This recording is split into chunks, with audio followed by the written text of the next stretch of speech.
guys, what's up? My name is Jesse Clark. I'm a filmmaker, director, writer. I recently had the opportunity to interview Jeremy Cox, who shot the Backrooms movie, which is destroying the competition right now. It's really, really amazing. He was a super cool guy, and I was able to talk about everything from his career and how he came up as a filmmaker to how they shot Backrooms, used Blender, balanced the VHS footage with real life footage of the actors, and so many more things. So I'm super excited for you to hear this interview, and I hope you enjoy. I want to know, first of all, I'm 22 years old.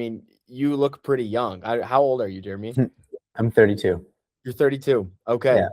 Yeah. So how long have you been in the game? How did you kind of get into being a DP? I since high school, my high school had a film program or had a film class, and I was always borrowing the camera on the weekends, and I started filming a lot of sports stuff like skiing and snowboarding and mountain biking. I grew up in Vancouver, and so there's a lot of kind of things going on. And then I slowly realized that it's not so much the sports that I was interested in, but these different, every video I try and do a different technique or a different post process or just a different exploring a different kind of editing style. And then I was like, okay, well, it's filmmaking was what's more exciting rather than sports filming.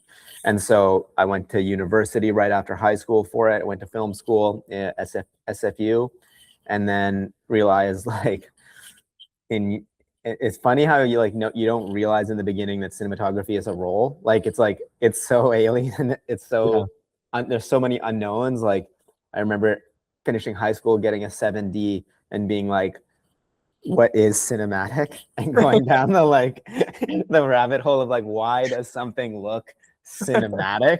Black which bars, is top and bottom. Yeah, which is still a popular search topic. Right. And will always be a popular search topic, I suspect.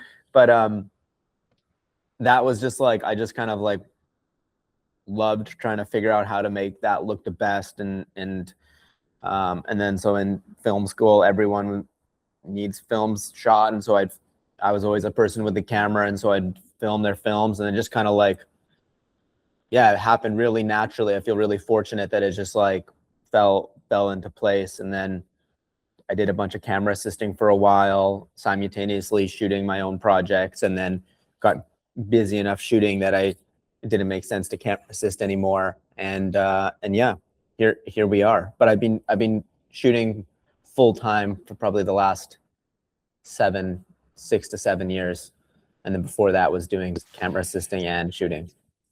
That's pretty amazing. That's really, really cool.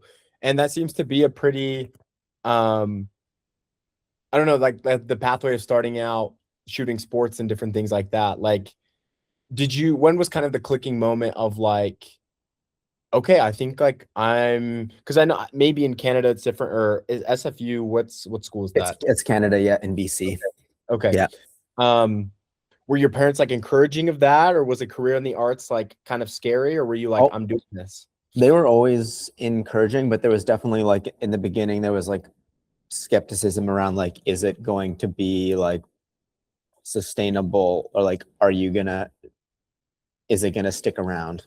Right. And I think when Keeper came out, for example, or there's a kind of a film with a theatrical run, it kind of solidifies that okay, no, this is going well. But right. Yeah, that was definitely I also I didn't get my degree. Okay. I have a year left of random courses to fill, and I always told myself I would I'll go back. And now I don't see myself going back. Maybe a little too busy for that right now. Yeah, it just doesn't want to be the best use of time. Yeah. I think you talk about Keeper, I was talking to Adam Newport Barra yesterday, who did the studio. And he was talking about how his relationship with Seth Rogen changed his life. Would you say Osgood Perkins, that relationship, or what are kind of the relationships that have kind of changed your career in your story? I think the biggest thing, would be shooting with Oddfellows in Vancouver. They're a production company that did Long Legs, Yeah. The Monkey, Keeper, and they've Chris and Oz have recently teamed up to make Phobos, and so they've had like a really good runway of like bringing awesome films and shooting them in Vancouver, which is like, I think I always told myself growing up, oh, I have to move, I have to go to LA or New York or Toronto to be competitive in cinematography. And the fact that companies like Oddfellows exist in Vancouver and are doing good work in Vancouver is like giving me opportunities here locally that I wouldn't get if I did move. And so I'm very like appreciative of that community that exists here, and yeah, the opportunity to work on films that have a bigger scale than I'm used to, or that what I had done previously. Right. Well, I think that's interesting, and that's a really cool point. Was Backrooms also in Vancouver, or was that in LA Yeah. shoot? Or was No, that was Vancouver. That was Oddfellows as well. That's awesome. That's really, really cool. Yeah. And so obviously a lot of horror, right? Mhm. How was the approach of shooting a horror film compared to a narrative project, a commercial project? How was your approach, I guess, as a cinematographer for these horror films? Yeah. I think like working with Kane specifically, it was like very early on. He wanted the film to feel very subjective, like that you are seeing things for the first time as the character is seeing them. And so if the character is looking around a corner, you don't get to see around the corner first. You're seeing it with the character. And so that was like a big distinction. I think a lot of times in film, like the omniscient perspective is so valuable, where like the audience knows something's coming that the character doesn't. And so it's interesting, like when you tie yourself just to the subjective, it's kind of you're kind of right there with the characters as they're creeping around the corner. You're in that same kind of headspace as them, so it kind of works for itself in that way. And then of course, like if you have a close-up on someone, the classic, which always works, is seeing someone behind them. And so it's kind of like these two pillars of like what's around that corner and there's something behind you that you can't see. And so we kind of bounce between those two modes. And then there's a couple like kind of, I wouldn't call them jump scares, but like if you've seen Kane's short films on YouTube, you'll kind of like things pop out. Right. Yeah. I think the word subjective is very poignant, because when I think of those backroom shorts and things, it's the breathing and the very like first person almost like perspective of it, where those short films, sometimes it's just a character walking around like exploring, but then you get a jump scare or you get something that ratchets up the tension and things. And how extensively did you have to study that, or did Kane tell you, hey, this is what I'm like? How was that process of taking something? Yeah, I think that's just it. Like he really kind of nailed it. There were the short films are hyper subjective, and so in the setting of a film, like how does that cross over? And that was something that Kane and I would talk a lot about. And like I don't know how much I can talk about. Can I say things in the film that spoil it, or is it? I mean, maybe I'll talk around it. I'll talk around it. Yeah, this will be the lead. So like there's instances where the first time you see the backrooms, we are subjective. The first time we're in the backrooms, we're subjective. However, when we come back to it, we're a little bit more omniscient, and so we're kind of have permission, as the audience has already seen the space, to kind of see it from a removed perspective. And so there's kind of like we kind of do a bit of both, but first we have to experience it with the character firsthand. And so that was kind of like an interesting way to see the same space but differently. But yeah, you like the YouTube shorts are so subjective that it's like I was always conscious of like, hey, this works so well, how to not screw this up, or how to not like ruin what works about it. And I think that subjective perspective kind of is imperative. Yeah. I mean, I think that's true. And for good and for bad, there probably is a lot of pressure like in creating something that's so beloved online already, right? And trying to do it justice. But I think the good thing is that you have Kane, obviously, who is like the epicenter of the Backrooms, right? Yeah. How was it working with a 20-year-old director? Like, that's It was pretty crazy. awesome. Yeah. I mean, Kane like has so much experience, and has such a full understanding of the world that he's building. A lot of, like, you think about a lot of directors doing their first feature, they'll have done a handful of short films. So that's like on screen is like 30 minutes of runtime. But if you look at all of Kane's films on YouTube, you're over 2 hours of runtime. And so it's like, as far as like actual practical on-screen directing experience, he has so much of it and knows so intimately the world that he's building, that I think had such a head start in doing live action for the first time. And so is really interesting as well, like taking that base that he has with Blender and being able to use that in live action. And it was such a tool, like building the sets. We had everything pre-vised, or we had all the models set up so you could kind of walk through on the computer and feel where any pinch points were, problem spots were. And so as far as like, yeah, adapting to live action, it was like such a great setup. Right. What was your process like then, getting ready, or just as a cinematographer? How do you prep for a feature? Yeah, it's a great question. It's always different, and it's always like, I feel like the first 2 weeks are like a really nice stage where you can kind of think really macro, and allow yourself to kind of like your brain to wander a bit and think about like what areas you want to explore, what kind of camera is. I think it's really awesome when you can come up with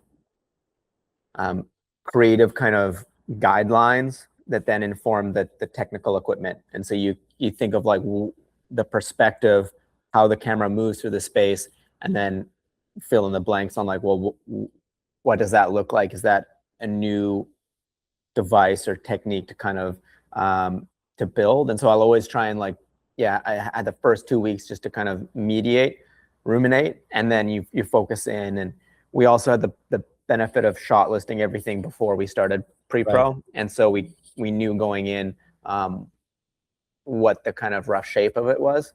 And so then you can kind of hit the ground running. But a lot of it was set builds and designing the sets. Right. We would be workshopping different rooms while they're like building. The production office was in the stage, so we would hear them constructing all the walls, and like we'd be on our computers like building the next set, and then be really making sure like, okay, do we have our measurements right? Like, does this big enough? Are the lighting, like, I did a lot of tests with the frequency of the lights and how those lights were built. We used Astera Titan tubes in them instead of like fluorescent fixtures.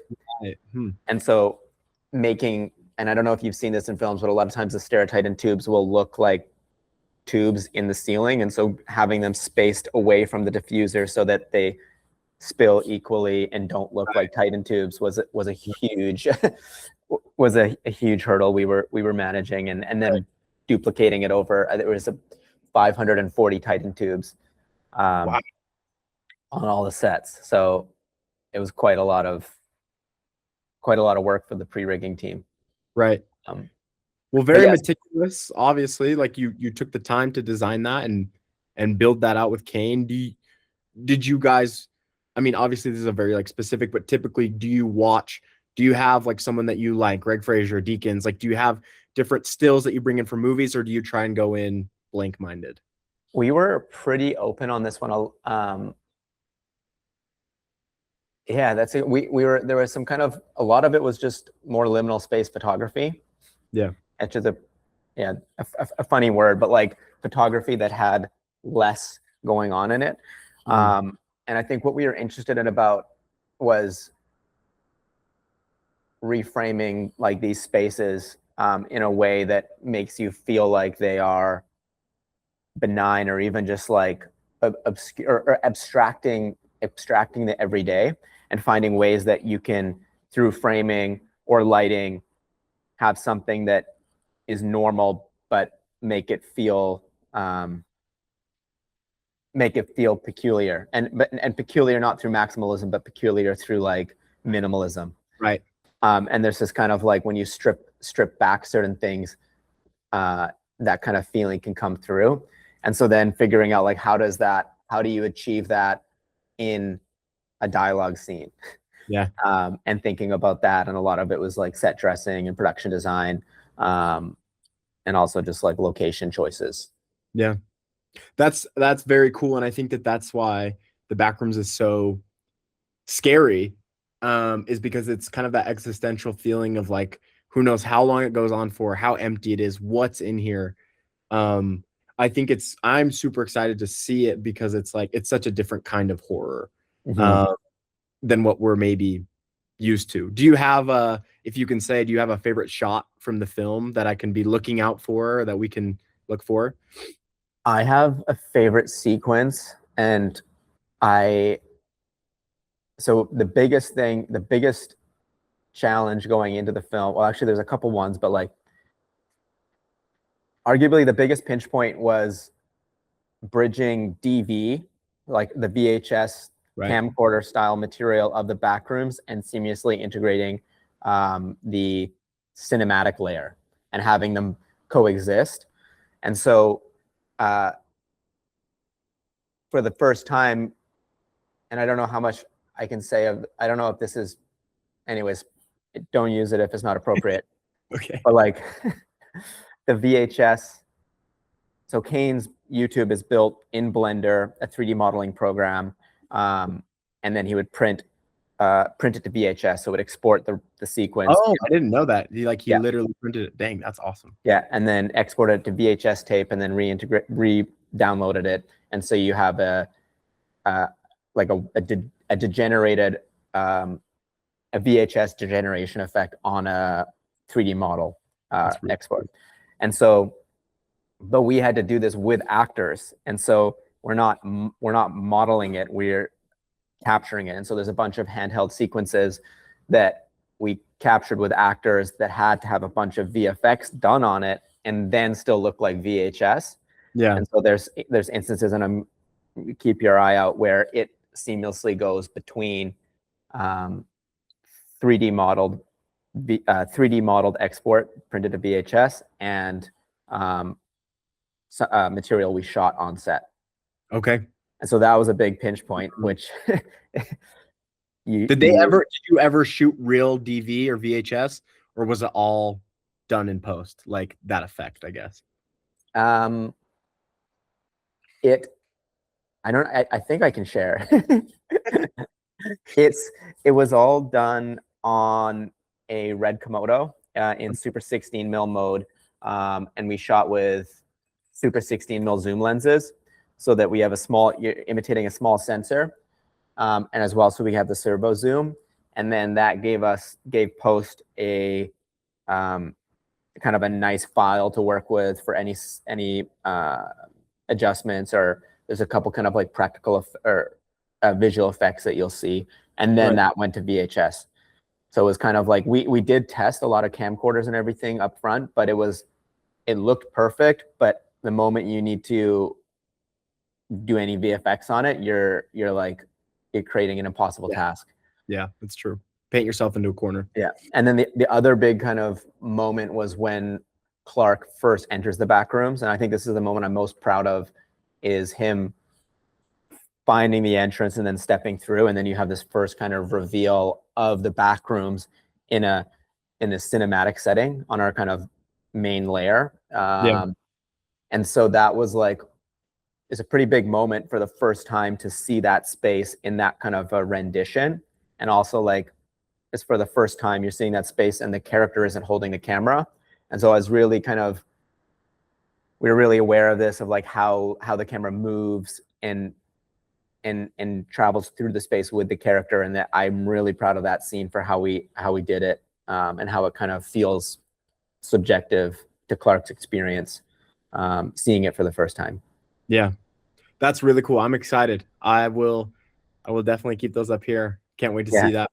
I noticed on your website, you have listed, you have like 16 millimeter, 35 mil. I don't know if you own those or if that's just like what you typically like to do with. I have an SR3 and a RECam ST, so 16 mil and a 35 mil. And I think a lot of like when I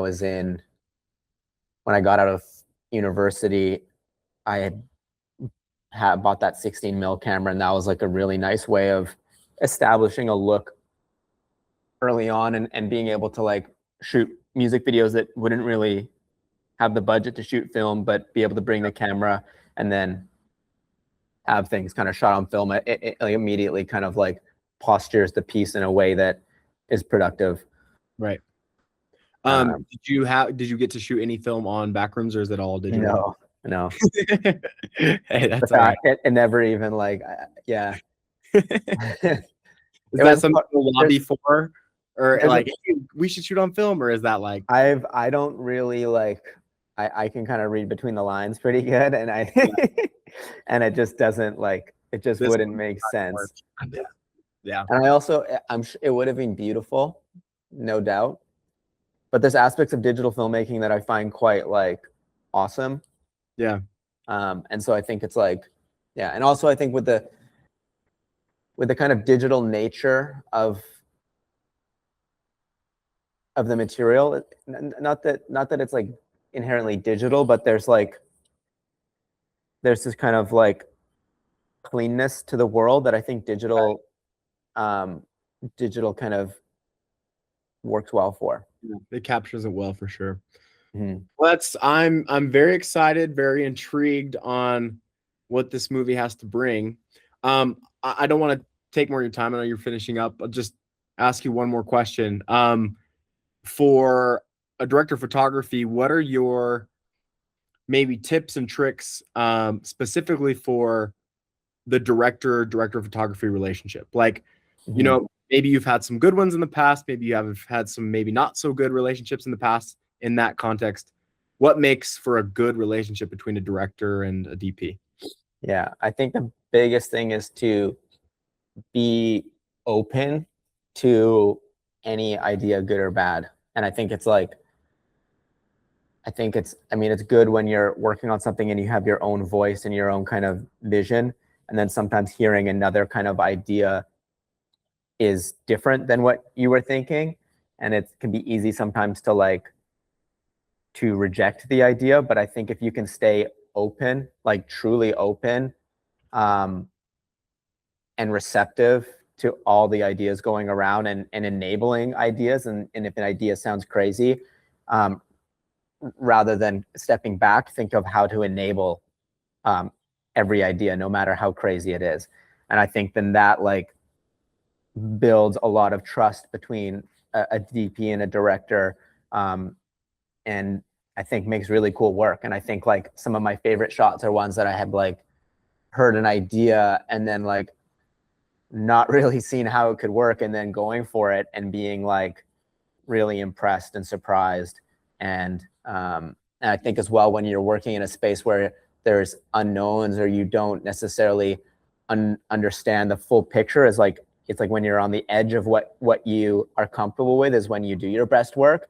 And so I would encourage any kind of instance or setting where you can like be uncomfortable or be doing something that's unknown to a certain extent. I think it's like there is a point where sometimes you just start to feel scared, and that's not good. But like being comfortable with being uncomfortable, I think is awesome. Yeah, I totally agree. I think the biggest word there is like the trust, because I think without that trust, like you really can't get anything done. So I really appreciate that. I'm getting ready to make my first feature this summer, and so Cool. that's something I've been sort of exploring, like and I think, yeah, just taking those big swings and building that trust. So Jeremy, thanks so much for joining me, man, and I really wish you the best of luck. Hopefully we can keep in touch and follow your career and see all the amazing and awesome things that you do. So good luck, and we'll catch you later. Yeah. Thank you, Jesse. Good luck with the film this summer. I got you. We'll be in touch. See you later. Okay. See ya.